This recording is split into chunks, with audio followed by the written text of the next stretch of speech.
భారతదేశంలో బంగారం పట్ల విపరీతమైన పిచ్చి ఉండటంతో వివిధ కారణాల వల్ల నేర సంస్థలు గాని, నేరస్తులు ఎవరైనా దీన్ని విదేశాల నుంచి భారతదేశానికి అక్రమంగా బంగారం రవాణా చేస్తూ ఉంటారు. అలాగే పట్టుబడి జైలుకెళ్ళటం ఇవన్నీ గూడా మనం చూస్తూ ఉంటాము.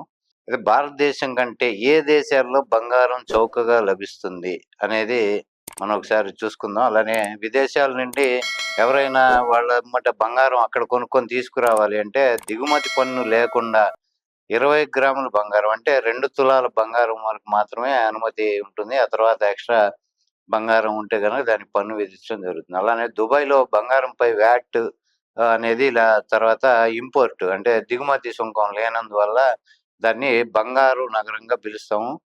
అందులో దుబాయ్ బంగారం మార్కెట్‌లో బంగారం ధరలు భారతదేశం కంటే తక్కువగా ఉంటాయి.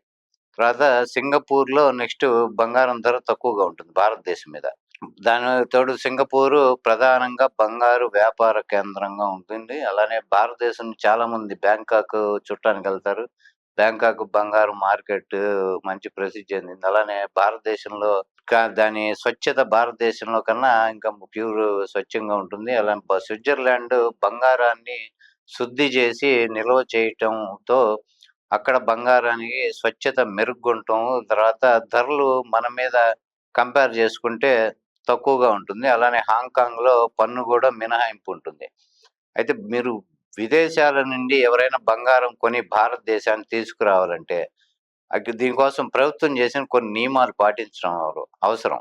ఎవరైనా విదేశాల నుంచి తమతో బంగారం తీసుకురావాలంటే దిగుమతి పన్ను లేకుండా 2 తులాలు అంటే 20 గ్రాముల వరకే తీసుకురావడానికి అవకాశం ఉంది. అలానే ప్రయాణికులు పన్ను లేకుండా 40 గ్రాముల బంగారం తమతో తీసుకెళ్లొచ్చు. భారతదేశానికి బంగారాన్ని ఆభరణాల రూపంలో మాత్రమే తీసుకురావచ్చు. అలానే కడ్డీలు గాని, కాయిన్స్ రూపంలో గాని, అలానే ఆ రూపంలో గనక బంగారాన్ని తీసుకురావడానికి నిషేధం ఉంది. అలానే బంగారం కొనుగోలు చేసినందుకు అక్కడ మీ వద్ద బిల్లు ఉండవలెను.